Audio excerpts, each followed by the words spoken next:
ओम। क्रांति कुंज गुरुकुल में सभी विद्यार्थियों का स्वागत है। तो आज आपकी जो पेपर फर्स्ट की पहली यूनिट है टीचिंग एप्टीट्यूड, उसकी शुरुआत करने जा रहे हैं। तो शुरू करते हैं आज की क्लास। आज की क्लास में बस बेसिक्स का पढ़ेंगे, बेसिक्स ऑफ टीचिंग के बारे में। ओम श्री गुरुभ्यो नमः।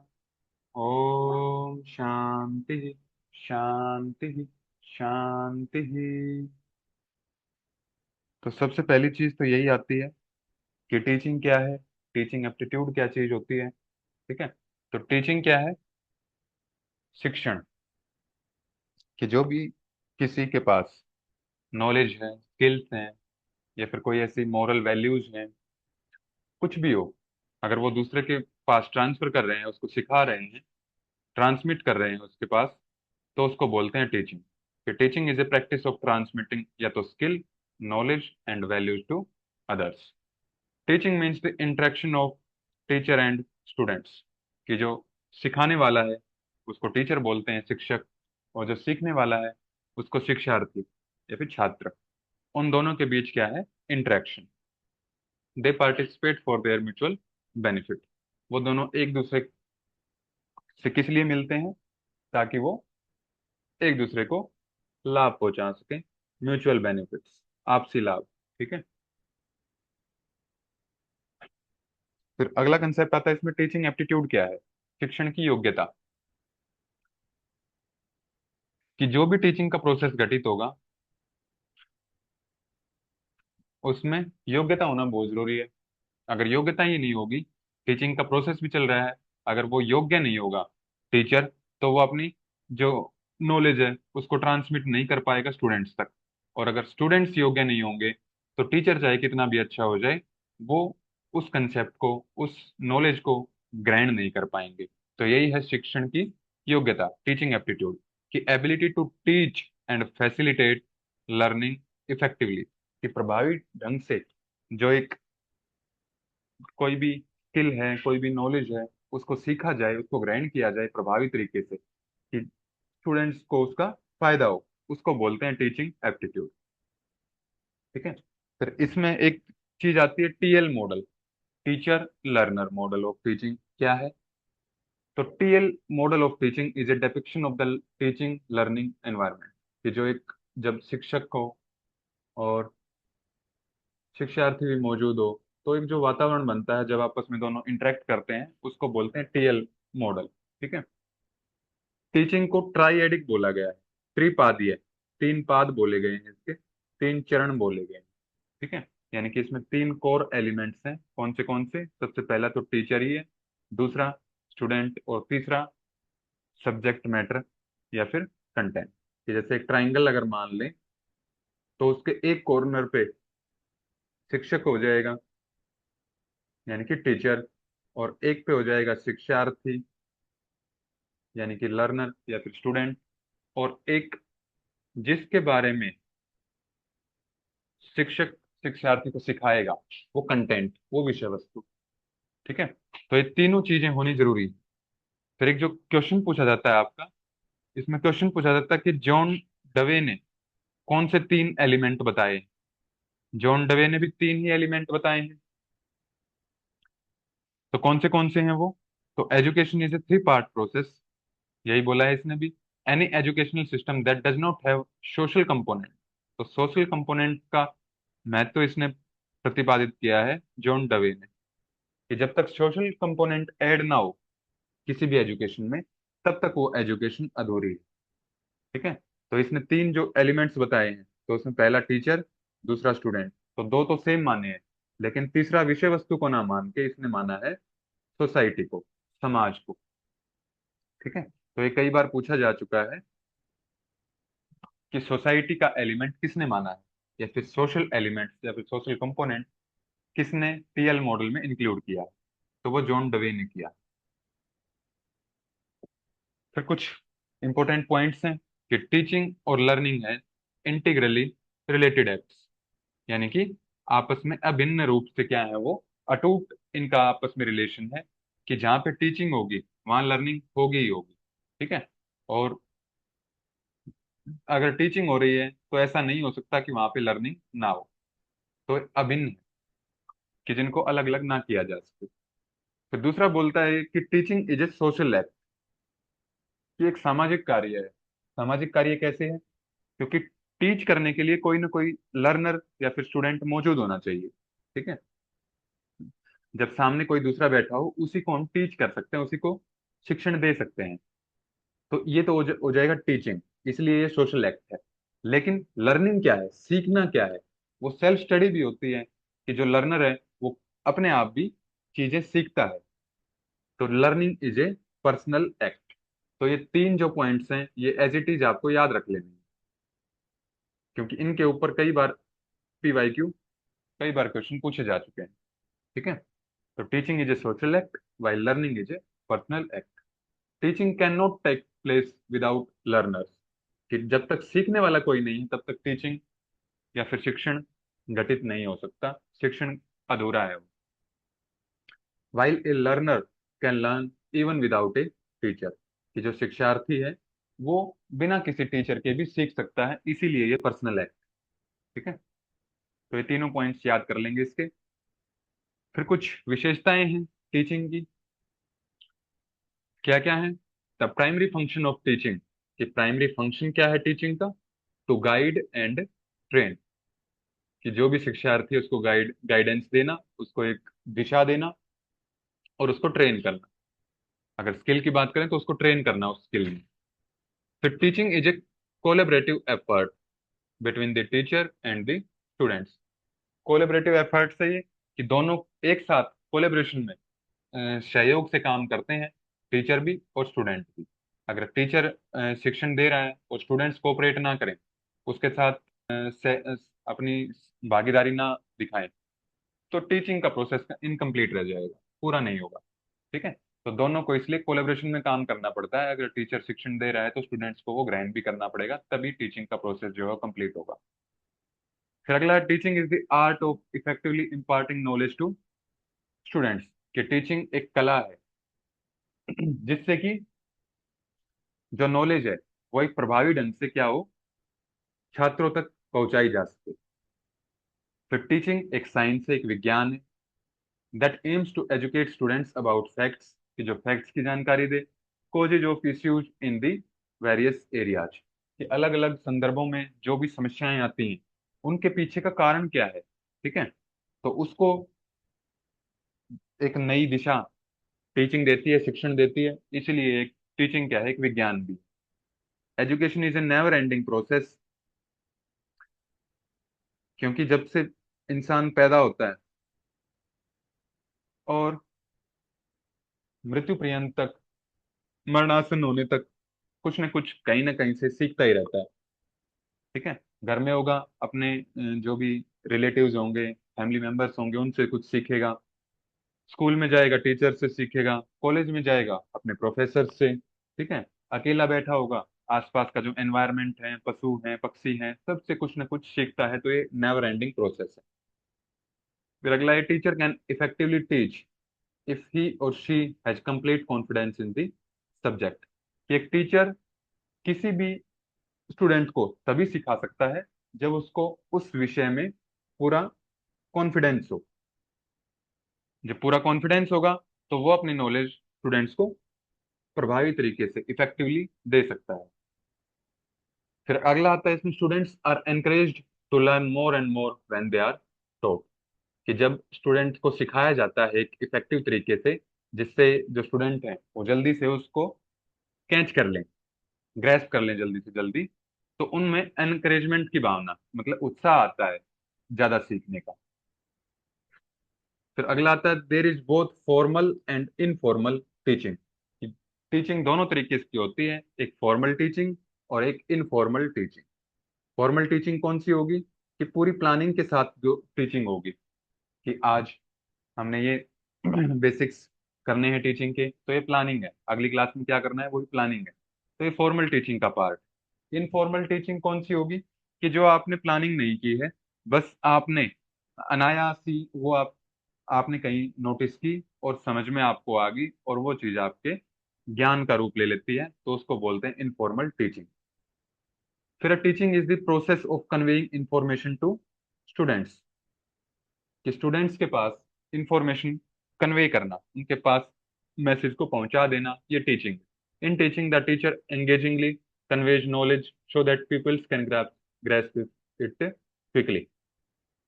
टीचिंग में क्या होता है कि स्टूडेंट्स और टीचर दोनों एंगेज रहते हैं साथ में, ठीक है, जिससे कि जब दोनों एंगेज होंगे, स्टूडेंट्स भी एंगेज होंगे, पीपल्स बोलते हैं स्टूडेंट्स को, शिक्षार्थियों को, तो जो शिक्षार्थी हैं वो बहुत जल्दी से ग्रैस्प करते हैं उस विषय वस्तु को जब वो एंगेज होंगे। और जब क्लास में उनका ध्यान नहीं होगा तो चीजें स्किप हो जाएंगी और बाद में उनको दोबारा से पढ़ना पड़ेगा। फिर teaching is a tool for assisting students in adjusting to society, कि एक टूल है, एक माध्यम है कि जिसकी वजह से जो सोसाइटी है, समाज समाज है, उसमें वो एडजस्ट कर पाए स्टूडेंट्स, इतना वो सामाजिक ज्ञान प्रोवाइड करवाती है टीचिंग। और जो उनके आसपास का वातावरण है, जिससे कि वो आराम से उसमें एडजस्ट हो जाए। वहाँ की, अब कहीं पे अगर चले जाओ आप किसी दूसरे शहर में जहाँ की बोली अलग है, तो कुछ दिन लगते हैं आपको वहाँ एडजस्ट होने में, लेकिन जैसे जैसे आप वहाँ के लोगों से, वहाँ के समाज से इंटरेक्ट करोगे, तो धीरे धीरे उनकी जो बोली है वो समझ में आने लग जाएगी, ठीक है। तो एडजस्ट करने में मदद करती है teaching. Intellectual activity that is meaningful to the mind functioning, तो टीचिंग क्या है, एक इंटेलेक्चुअल एक्टिविटी है, कि मतलब ये ब्रेन के जो न्यूरॉन्स हैं उनकी एक्सरसाइज है एक तरह से, कि जैसे जैसे नई चीजें पता लगेंगी, जैसे जैसे नई जानकारी मिलेगी, तो ब्रेन उतना ही एक्टिव होता जाएगा। तो ये माइंड की फंक्शनिंग के लिए भी बहुत जरूरी है। ये हिंदी में है स्लाइड, आपको नोट्स में मिल जाएंगी, तो जिसको हिंदी में करना है वो इनमें से देख सकता है। तो ये आपका टीचिंग और टीचिंग एप्टीट्यूड का थोड़ा सा बेसिक्स कंप्लीट होता है यहाँ पे। इसके बाद एक टॉपिक और करेंगे, पहले इसी से रिलेटेड जो आपके पीवाईक्यू पूछे गए हैं उनको लगा लेते हैं। तो इसमें सितंबर 2020 में आपका पीवाईक्यू है, the phrase TL model of teaching implies that teaching and learning are independent act. Independent नहीं है, ये एक दूसरे के साथ अटूट रिश्ता है इनका, तो ये आपका नहीं होगा। तो teaching and learning are integrally related acts. तो जो लाइन हमने पहले की थी वही एज इट इज लाइन उठा के इसमें दे रखी है, तो सेकंड ऑप्शन आपका इसमें करेक्ट हो जाएगा। जो भी आपका लिखा है पीछे सब किसी न किसी रूप में एक पीवाईक्यू में पूछे गए हैं, तो बहुत ध्यान से उनको एज इट इज आपको याद कर लेना। फिर अगला क्वेश्चन आता है लर्निंग ऑब्जेक्टिव मीन, कि जो लर्निंग है, जो सीखना है, जो अधिगम है, उसका उद्देश्य क्या है। लर्निंग एक्सपीरियंस, लर्निंग एक्सपीरियंस तो के लिए तो हम नहीं सीखते हैं। कंसाइज आउटकम, कि बहुत थोड़ा सा, आ, 10 पेज आपने कर लिए, कि कंसाइज कि 2-4 पेज में उसमें बता दो क्या क्या है, तो ये भी टीचिंग नहीं है, ये भी लर्निंग नहीं है। किसी एकेडमिक अचीवमेंट के लिए कि आप फर्स्ट आओ, टॉप करो, तो उसके लिए भी लर्निंग नहीं होती है। Intended learning outcome, intended intended यानी कि जो और सीखने के लिए, जो आपने सीखा है वो और उससे ज्यादा सीखने के लिए जो प्रेरणा दे, ऐसा आउटकम जो निकल के आए, तो यही वास्तव में जो है लर्निंग का ऑब्जेक्टिव, तो इंटेंडेड लर्निंग आउटकम। तो इसके बाद अगला आता है क्वेश्चन आपका, विच of the following statements differentiate teaching from learning, कि इन दोनों में से, टीचिंग और लर्निंग में से कौन सी चीजें जो इनको अलग अलग करती करती हैं, डिफरेंशिएट करती हैं, ठीक है। तो teaching is a social act, while learning is a personal act, तो ये हमने कर लिया है, तो ये ठीक है, डिफरेंशिएट करता है ये। टीचिंग इम्प्लाइज लर्निंग, कि जहाँ टीचिंग हो रही है वहाँ लर्निंग होगी ही होगी, और जहाँ लर्निंग है वहाँ टीचिंग होगी ही होगी, ऐसा नहीं है, ठीक है। जहाँ टीचिंग है वहाँ तो लर्निंग होगी, लेकिन जहाँ लर्निंग है वहाँ टीचिंग होना हो भी सकती है और नहीं भी हो सकती, ठीक है, तो ये नहीं आएगा। Teaching teaching is like selling, कि टीचिंग क्या है, कि जैसे बेचते हैं, सामान बेचने वाला कोई भी शॉपकीपर है, कोई भी दुकानदार है, वो अपना सामान देता है, ठीक है। ऐसे ही टीचर क्या है, अपना ज्ञान देता है, तो ये सेलिंग है, तो ठीक बात है ये। While learning is like buying, जबकि सीखना क्या है, खरीदने की तरह है। मतलब जो शिक्षार्थी है वो क्या करता है, जो टीचर के पास से नॉलेज आ रही है उसको ग्रहण करता है, यानी कि लेता है। तो लर्निंग इज लाइक बाइंग, तो ये भी ठीक हो जाएगा आपका। फिर teaching can occur without learning take place. अगर टीचिंग कैसे हो जाएगी जब लर्निंग ही नहीं हो रही है, तो इंटीग्रली रिलेटेड है ये, तो ये भी नहीं होगा। In teaching influence is directed towards learning and learner, while in learning it is usually towards oneself। तो टीचिंग में क्या होगा, जो इन्फ्लुएंस होगा वो सीखने की तरफ भी होगा और शिक्षार्थी की तरफ भी होगा, दोनों की तरफ होगा। ठीक है, तो ठीक बात है। वाइल लर्निंग, अगर अगला सीखना है तो बस वो अपने ऊपर, वन सेल्फ की पर्सनल एक्ट है लर्निंग। ठीक है, तो ए सी और ई, ये तीनों ऑप्शन आपके इसमें ठीक हो जाएंगे। तो ये हिंदी में है, ये देख लेंगे। फिर एक लेटेस्ट क्वेश्चन है आपका जनवरी 2025 का। इसमें क्या पूछ रहा है ये, which of the following statements are correct pertaining to teaching, कि टीचिंग के संदर्भ में इसमें से क्या ठीक है। तो teaching and learning are integrally related, दोनों अटूट रूप से एक दूसरे के साथ हैं। तो ठीक बात है ये। There is no difference between teaching and training. Teaching में और ट्रेनिंग में डिफरेंस होता है। ट्रेनिंग होती है किसी किसी भी स्किल में आप उसको ट्रेन करना, और शिक्षण, टीचिंग होती है कोई जानकारी, कोई फैक्ट्स की आप उसको समझ देते हो। तो ये गलत हो जाएगा। All good teaching is formal in nature, तो ऐसा नहीं है, वो हमने पीछे देख भी लिया है। जब टीचिंग की विशेषताएं की थी हमने, तो इनफॉर्मल भी ये होती है। तो teacher is a senior person, जरूरी नहीं है, यंग भी हो सकते हैं, तो ये भी नहीं होगा। Teaching is a social act whereas learning is an individual act, तो ये हमने कर लिया है। तो ए और ई, फोर्थ ऑप्शन इसमें आपका ठीक हो जाएगा। ठीक है, बाकी के पीवाई क्यू अपना लगा लेना। ठीक है, फिर इसके बाद आता है टीचिंग की कॉम्पिटेंसीज, शिक्षण की योग्यताएं, कुशलताएं, कि जहाँ पे भी टीचिंग का, शिक्षण का प्रोसेस चल रहा है, वहाँ पे किस किस योग्यता की, किस किस कुशलता की जरूरत पड़ती है। तो किस किस चीज की जरूरत पड़ेगी। पहली चीज तो कॉम्पिटेंस अलग अलग तरीके की होंगी, शिक्षार्थी की अलग होंगी, ठीक है, विषय वस्तु की अलग होंगी, टीचर की अलग होंगी, समाज की अलग होंगी। ठीक है, तो अलग अलग देखेंगे अभी। तो कॉम्पिटेंसीज क्या है। Competencies is more than just knowledge and skill, की योग्यता किसी चीज के काबिल होना, ज्ञान और स्किल से कहीं ज्यादा है। ठीक है, कि किसी चीज का आपको ज्ञान है, या फिर कोई चीज आपको, कोई प्रोसेस में आप स्किल्ड हो, ट्रेंड हो किसी काम में, तो वो आपकी योग्यता नहीं है। योग्यता उससे कहीं ऊपर की चीज है। ठीक है, it involves the ability to meet complex demands by drawing on and mobilizing psychological resources. ठीक है, कि मतलब योग्यता क्या है वास्तव में, कॉम्पिटेंसी क्या है, कुशलता क्या है, कि जो मनोवैज्ञानिक स्तर पर क्या करे, प्रभाव डाले। ठीक है, कि मतलब पूरा का पूरा उसका व्यक्तित्व, पर्सनैलिटी ही चेंज हो जाए। ठीक है, मतलब कुछ ऐसा उसने सीख लिया, कुछ ऐसा उसने पढ़ लिया, कुछ ऐसा उसने ज्ञान ग्रहण कर लिया, कि जो उसका मनोवैज्ञानिक दृष्टिकोण है वही पूरा उसका चेंज हो जाए, तो उसको बोलते हैं कॉम्पिटेंस। ठीक है, अब एक एक करके इनको देखते हैं। तो पहला आता है इसमें personality and attitude related competencies, कि जो उसकी पर्सनैलिटी है, मतलब कैसा वो व्यवहार करता है, कैसा वो चीजों को देखता है, कैसा उसका एटीट्यूड है चीजों के प्रति। ठीक है, तो वो आता है इसमें। पहला पॉइंट है, ये पॉइंट आपको सारे याद होने चाहिए, इंपॉर्टेंट पॉइंट्स हैं, आते हैं एग्जाम में। और किस तरह पूछा जाएगा आपसे, पूछ लेगा लॉजिकल और क्लियर, ये कौन से टाइप की कॉम्पिटेंसी। ठीक है, तो इस तरह से आपको ये एज इट इज इसके याद रख लेने हैं।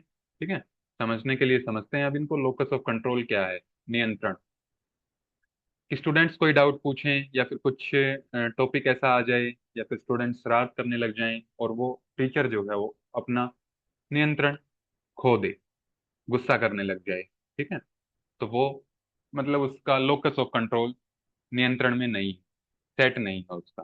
ठीक है, तो लोकस ऑफ कंट्रोल की चाहे कैसी भी सिचुएशन है, टीचर नियंत्रण में रहे। ठीक है, और उनको, स्टूडेंट्स को समझाने की कोशिश करे, इसको बोलते हैं लोकस ऑफ कंट्रोल। फिर दूसरा सेल्फ एफिकेसी, सेल्फ एफिकेसी का क्या मतलब है? कि खुद के ऊपर किसी भी सिचुएशन, मान लिया कोई भी सिचुएशन आ गई है, खुद के ऊपर वो विश्वास होना, खुद के अंदर वो एक जागरूकता होना कि मैं इस सिचुएशन को टैकल कर कर सकता हूँ। मेरे पास ऐसी ज्ञान है, ऐसी योजनाएं हैं कि मैं इस सिचुएशन को सोल्व कर सकता हूँ। ठीक है, तो इसको डेफिनेशन भी लिख सकते हैं इसकी, belief of ability to solve a problem in a particular context, कि किसी एक विशेष संदर्भ में अगर कोई सिचुएशन आ गई है तो उसको सोल्व करने की एबिलिटी, उस एबिलिटी पे बिलीफ होना, विश्वास होना। फिर लॉजिकल हो, तार्किक बातें करें, ऐसा ना हो कि इलॉजिकल एग्जाम्पल्स चीजों को समझने के लिए देता चला जाए, तो लॉजिकल चीजें होनी चाहिए। फिर क्लियर, कि जो भी उसको पढ़ाना है, जितना उसको पढ़ाना है, ठीक है, तो उसमें वो क्लियर रहे, स्पष्ट रहे। कॉन्फिडेंट हो, कॉन्फिडेंट तब होगा जब उसको सब्जेक्ट की नॉलेज होगी। ठीक है। एंथुजियास्टिक हो, उत्साही हो, ऐसा ना हो कि डल डल सा क्लास में आए, पढ़ाए और चला जाए। ठीक है, बच्चे भी कुछ बच्चे सो रहे हैं उसकी क्लास में। ठीक है, ऐसा तब होता है जब टीचर में उत्साह की कमी हो। टीचर पूरी एनर्जी से जब पढ़ाता है तो सारे बच्चे भी ध्यान लगा के सुनते हैं। ठीक है, तो एक टीचर को उत्साही भी होना चाहिए। तो ये आती है पर्सनैलिटी और एटीट्यूड रिलेटेड कॉम्पिटेंसीज। फिर दूसरा है बिहेवियरल और वर्क रिलेटेड कॉम्पिटेंसीज, कि उसके बिहेवियर, व्यवहार में, और जो उसका कार्य है वर्क रिलेटेड है, तो क्या क्या है? तो सारी चीज़ों की प्लानिंग उसके दिमाग में हो, कि कितने दिन में सिलेबस कंप्लीट करवाना है, कितने दिन में। अब जैसे अब टीचिंग एप्टीट्यूड हमने आज स्टार्ट की है, ठीक है, तो ये पूरी प्लानिंग होना कि जैसे मान लिया कि मैंने टारगेट लेके चल लिया कि 15 दिन में यूनिट कंप्लीट हो जाएगी। ठीक है, और एक जो टॉपिक है इसका वो एक दिन में, 2 दिन में। ठीक है, तो ऐसे इस तरह की जो प्लानिंग होती है कि कितने टाइम में क्या क्या चीजें होंगी, उसके बाद क्या होगा, तो ये उसका व्यवहार हो जाता है। ठीक है, कि जो एक चीज में प्लानिंग करेगा वो सारी बाकी चीजों में भी प्लानिंग से ही चलता है फिर वो। और जहाँ एक किसी एक चीज में प्लानिंग नहीं होती, फिर किसी चीज में प्लानिंग नहीं होती। फिर है टीचिंग, कि प्लान प्लान करे और टीच करे। फिर मैनेज करना आना चाहिए क्लास को, कि अगर कोई शरारती बच्चे भी होते हैं कुछ, कि जो पढ़ाई में इतनी रुचि नहीं लेते हैं स्टार्टिंग में, ठीक है, और अगर टीचर भी उनके ऊपर ध्यान ना दे तो वो और ज्यादा फिर नेगलेक्ट करते हैं टीचर को। ठीक है, तो उस पूरी क्लासरूम को मैनेज करना आना चाहिए, ऑर्गेनाइज करना आना चाहिए। फिर मॉनिटर भी करता रहे साथ साथ, जो भी टॉपिक चल रहा है बीच बीच में स्टूडेंट्स को उठा के पूछता रहे कि क्या पढ़ा रहे हैं हम। ठीक है, ऐसा ना हो कि बस शारीरिक रूप से क्लास में हो और मानसिक रूप से कहीं और ही घूम रहा हो स्टूडेंट। ठीक है, तो मॉनिटर भी करता रहे और बीच बीच में उनसे कम्युनिकेट भी करता रहे। ठीक है, कि बीच बीच में उनसे सवाल जवाब करते रहें। फिर लास्ट में जब टीचिंग का प्रोसेस कंप्लीट हो जाए तो इवेलुएट करने के लिए जो भी टेस्ट लेते हैं या फिर फाइनल एग्जाम होते हैं, तो इवेलुएशन भी साथ साथ होना चाहिए। और टेस्ट लेने के बाद जब उनके मार्क्स आते हैं तो उसके हिसाब से फीडबैक भी स्टूडेंट्स को देना चाहिए, कि आपकी यहाँ पे कमी है, यहाँ पे सुधार कीजिए। ठीक है, तो इस तरह का जो चीजें आती हैं वो आती हैं व्यवहार से रिलेटेड। फिर अगला आता है सब्सटेंसिव, यानी कि सारभूत, कि जो भी टीचिंग का प्रोसेस चल रहा है, टीचर पढ़ा रहा है, स्टूडेंट सुन रहे हैं, उसका निचोड़ क्या है? निचोड़ क्या है कि जो सब्जेक्ट पढ़ाया जा रहा है उसकी नॉलेज स्टूडेंट्स को हो जाए, और उनका लिटरेसी लेवल जो है वो बढ़ जाए, जितना पहले था उससे ज्यादा ऊंचे पायदान पे वो उस नॉलेज में पहुंच जाएं। तो यही इसका निचोड़ होता है टीचिंग का। ठीक है, तो दो चीजें आती है इसमें, सब्जेक्ट नॉलेज और लिटरेसी लेवल। फिर अगला आता है style related competency. Style related यानी कि पढ़ाने का उसका क्या ढंग है, क्या शैली है उसकी पढ़ाने की। पहली चीज तो डायनेमिज्म। डायनेमिज्म यानी कि डायनेमिज्म और फ्लेक्सिबिलिटी दोनों लगभग एक जैसी ही चीजें, कि एक तरीके से स्टूडेंट को समझ में नहीं आ रहा है। ठीक है, और स्टूडेंट्स का फीडबैक भी मिल गया है कि इस तरीके से समझ में नहीं आ रहा है, लेकिन वो चेंज, अपना पैटर्न, अपनी शैली चेंज करने के लिए तैयार नहीं। ठीक है, तो मतलब वो डायनामिज्म या फ्लेक्सिबल टीचर नहीं, स्टूडेंट्स के अनुसार खुद को डाल ले, फिर उसके अनुसार उनको पढ़ाए कि जैसे उनकी जरूरत है उसी अनुसार उनको उतनी ही मात्रा में पढ़ाए, तो उसको बोलते हैं डायनामिज्म एंड फ्लेक्सिबिलिटी। फिर ऑर्गेनाइज्ड हो, ठीक है, ऐसा ना हो कि कुछ भी टॉपिक टाइम किसी भी दिन स्टार्ट हो गया, मान लिया आज मैंने फर्स्ट यूनिट स्टार्ट की और कल को कोई दूसरी यूनिट स्टार्ट कर दें, तो ऐसा नहीं होना चाहिए। पूरा एक ऑर्गेनाइज, सामाजिक क्या योग्यताएं होंगी, समाज का क्या रहेगा, एम्पैथी, समाज के प्रति क्या होनी चाहिए, एम्पैथी होनी चाहिए, समानुभूति। ठीक है, अगर किसी को कोई कष्ट है या फिर उसको कोई प्रॉब्लम है, तो खुद को मतलब इतना उनसे लिंक कर लेना कि उनकी प्रॉब्लम खुद की प्रॉब्लम लगने लग जाए, उसको बोलते हैं एम्पैथी। ठीक है। फिर सोशल स्किल, कि उनके साथ इंटरेक्ट करने की सोशल स्किल, कि उनको किस चीज़ की ज़रूरत है, उसी चीज़ के ऊपर उसी संदर्भ में बात की जाए, तो इसको बोलते हैं सोशल स्किल्स। फिर इसके बाद आता है पर्सनल कॉम्पिटेंसीज, सेल्फ अवेयरनेस, पहली चीज इसमें कि खुद के बारे में पता होना चाहिए, सेल्फ अवेयरनेस होनी चाहिए।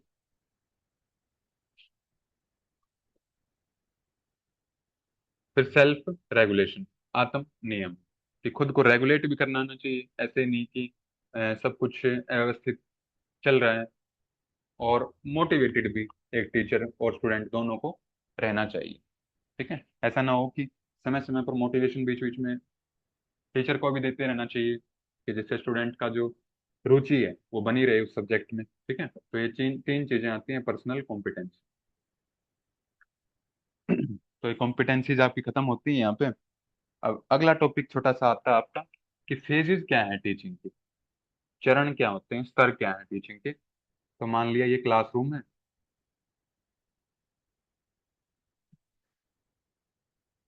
टीचर अपने घर से आया और क्लासरूम के दरवाजे तक आने तक, ये जो प्रोसेस होता है, इसमें टीचर प्लान करता है अपने मन में कि मैंने क्या पढ़ाना है, किस तरीके से पढ़ाना है, और बीच बीच में क्या सवाल मैं पूछूं। ठीक है, तो ये जो प्लानिंग चलती है क्लासरूम में एंटर होने से पहले, इसको बोलते हैं pre active phase, planning stage of teaching before entering the classroom.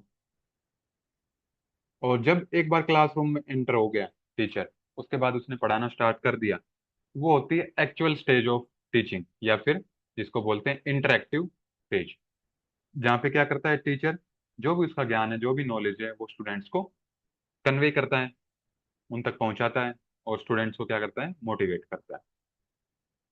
फिर टीचिंग का प्रोसेस हो गया कंप्लीट, सिलेबस कंप्लीट हो गया, फिर उसके बाद क्या, जब क्लास कंप्लीट हो जाएगी, टॉपिक कंप्लीट हो जाएगा, पढ़ाना कंप्लीट हो जाएगा, फिर टीचर क्या करेगा, इवेलुएट करेगा लर्नर्स की परफॉर्मेंस को। इवेलुएट कैसे करेगा, उनके जो टेस्ट लेगा, या फिर उनसे उस टॉपिक के बारे में कुछ सवाल पूछेगा, जवाब लेगा उनसे, और जिस तरह के उनके जवाब आएंगे, टेस्ट में नंबर आएंगे, उसके हिसाब से फिर उनको क्या देगा, फीडबैक देगा। तो जिसमें फीडबैक दिया जाए, ये बोलते हैं पोस्ट एक्टिव फेज। ये एक्टिव फेज जो जहाँ पे टीचिंग वास्तविकता में, मतलब रियलिटी में जो टीचिंग होती है, वो इंटरेक्टिव फेज, उससे पहले की प्री फेज, और उसके बाद की पोस्ट फेज। तो ये आपका टॉपिक यहाँ पे कंप्लीट होता है। फिर इसके रिलेटेड जो पीवाईक्यू है, अब ये देख लेते हैं। किसी कोई डाउट हो तो इसमें पूछ सकते हैं, और नहीं डाउट है तो फिर ये क्वेश्चन लगाते हैं। ठीक है, अपना हैंड रेज कर सकते हैं अगर किसी को कोई डाउट है तो। चलिए, कोई डाउट नहीं। तो पहला क्वेश्चन है इसमें, when the learning outcome of students are ensured with employment of less resources, कि जब जो संसाधन है, जो रिसोर्सेज हैं वो कम है, और जो शिक्षक के प्रयास और स्व अधिगम पर अधिक जोर देकर शिक्ष जो विद्यार्थी है उसके अधिगम परिणाम सुनिश्चित किए जाते हैं। यानी कि रिसोर्सेज कम हो ज्यादा हो, ठीक है, इसने कम बोला है, कोई फर्क नहीं पड़ता। जो लर्निंग का आउटकम है, जो स्टूडेंट्स की समझ है, वो उसको सुनिश्चित करना कि उस स्टूडेंट को वो टॉपिक समझ में आ जाए। ठीक है। फिर and more initiative for self learning is evident, कि या तो टीचर सिखाए या फिर स्टूडेंट्स सेल्फ स्टडी करे, सेल्फ लर्निंग करे, लेकिन मेन ये है कि स्टूडेंट को वो टॉपिक समझ में आ जाना चाहिए। ठीक है, तो ये कौन से टाइप की टीचिंग है, ये पूछ रहा है। ठीक है, विच of the following expression will describe the teacher most appropriately, कि एक शिक्षक को इनमें से कौन सा बहुत अच्छे तरीके से वर्णन करता है। तो टीचर इज सक्सेसफुल, तो जरूरी नहीं है सक्सेसफुल हो। ठीक है। टीचिंग इज इफेक्टिव, तो इफेक्टिव टीचिंग ही वो होती है कि जिसमें प्रभावी तरीके से क्या हो, लर्नर का आउटकम नोट किया जाए। फिर अगला क्वेश्चन आता है इसमें, मैच द कॉलम का। तो सबसे पहला है इसमें प्लानिंग। तो प्लानिंग में क्या करेंगे, तो प्लानिंग में सोच विचार करेंगे कि क्या पढ़ना है, कितना पढ़ना है, कितनी देर तक पढ़ना है, यानी कि गोल सेट करेंगे। ठीक है। तो फीडबैक नहीं आएगा, एंगेजमेंट इन टास्क ये भी नहीं आएगा, bringing together resources and people, तो इसमें क्या आएगा, सेटिंग गोल। ए का है फोर आप, ए का फोर आपका एक में ही है, तो पहला ऑप्शन इसमें आपका ठीक हो जाएगा। ठीक है। बाकी भी देख लेते हैं। ऑर्गेनाइजिंग, ऑर्गेनाइज कब होगा, जब it involve bringing together resources and people, कि जो संसाधन है और जो लोग हैं जिनको टीचिंग का प्रोसेस जिनके पास पहुंचना है या फिर जिनको सिखाना है, उनको ऑर्गेनाइज करना। फिर मोटिवेशन, मोटिवेशन क्या होगा, मोटिवेशन कब मिलेगा, जब वो एंगेज होंगे। एंगेज नहीं होंगे तो टॉपिक समझ में नहीं आएगा और मोटिवेशन उनको नहीं मिलेगी। फिर कंट्रोलिंग, कंट्रोल कब होंगे वो, जब आप उनसे सुनेंगे और फीडबैक देंगे। ठीक है। तो ये आपका हो जाएगा, फर्स्ट ऑप्शन इसमें करेक्ट हो जाएगा। ठीक है। तो किसी को कोई डाउट हो तो एक बार रिवीजन कर लेंगे इसका, और फिर अगली कक्षा में पूछ सकते हैं। ठीक है। तो आज का इतना ही। ओम श्री गुरुभ्यो नमः। ओम शांति शांति शांति। सभी को